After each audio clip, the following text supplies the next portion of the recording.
But Doug in Ohio, you're on with Matt and Don. Yes. All right. Can you hear me okay? We Yes. can. What have you got for us? Good. Dylan, honey, I'm going to have to pay you a trademark because I've been stealing your lines left and right, especially after the Dorian.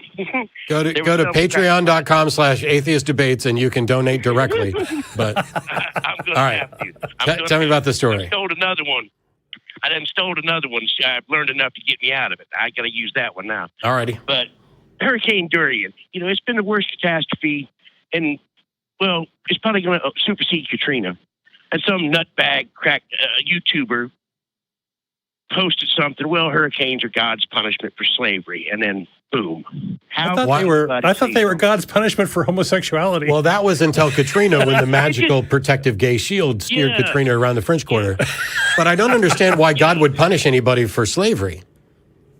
I said, God, have you read Exodus 21? Yeah. It describes it, and to say something that, now look, the first victim of Hurricane Dorian was an 8-year-old little boy. Yeah, that's now, just what sad. the hell did he ever do Right. to deserve a terrifying death? And the majority of the Bahamas are Christians. 85% of them are homeless now. How many hundreds are dead? We don't know yet. It'll be weeks, and we'll never really know the true numbers down there. Yep. Well, she gave up, and she pulled her YouTube. And she canceled. I was going to call her on her live show last Monday, but she had to cancel it. And I don't think she has nerve enough to try to defend that statement. But they had some, because the hurricanes all originate off the coast of Africa, and because so many black people were thrown overboard during the slave. Well, we had storms. But God bless the rains down in Africa. What about cyclones? Yeah, exactly. Well, the Indian Ocean tsunami. Whose punishment was that? God's. Right. And I go to church, and I go to the Pentecostal, the Church of God, the real Bible thumpers, the snake handlers, and I listen to what they say. And Wait. I don't want to gloss over this. You actually go to a church where they handle snakes? No, not the real snake handlers, but the Pentecostal, the Church of God. I got you. Holy rollers. Yeah. Okay. Because they're the ones that they don't hide. The Baptist and Methodist, they'll speak about it, but in undertones. They don't. But the Church of God, I got to give them credit. They jump out and they criticize homosexuals. They talk about abortion, and they can't backtrack once they say it. And then I can't debate. I've offered every church in my hometown to debate any preacher on any, and nobody's called yet.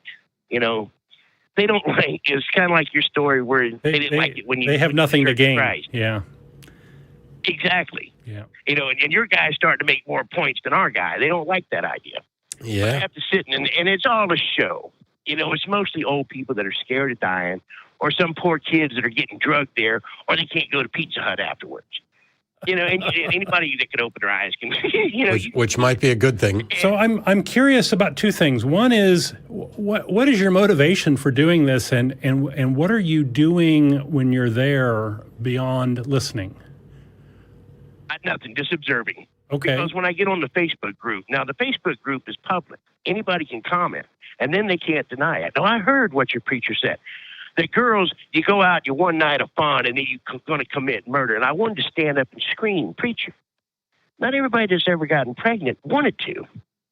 There's some girls in this congregation that have been molested. I know for a fact. I would never say that in public who they are. Or coerced or drugged or whatever, right?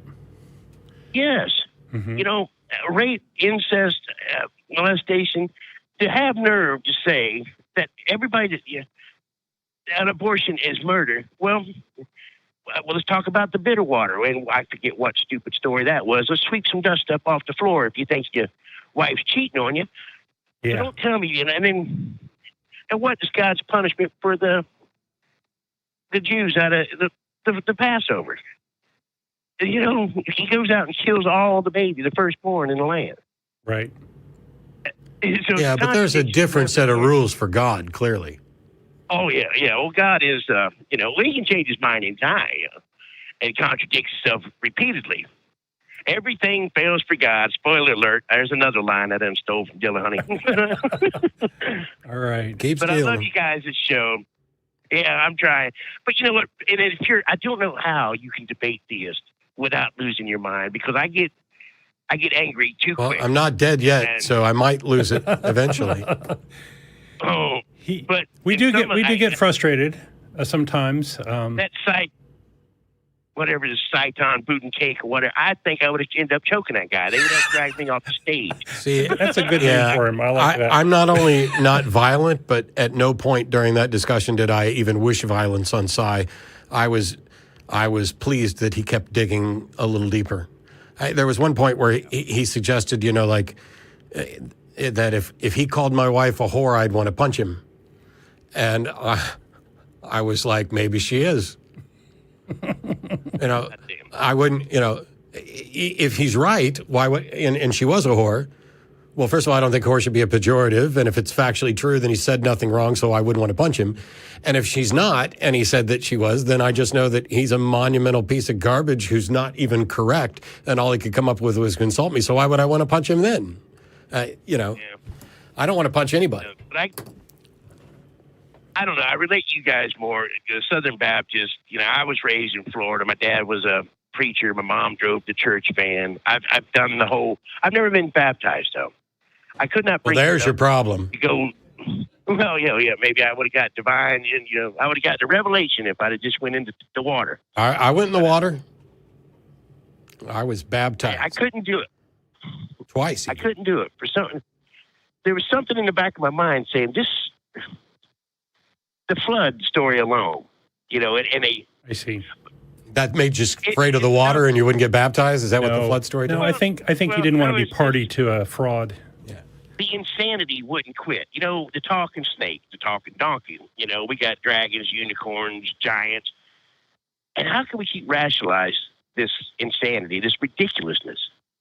And your freedom of religion.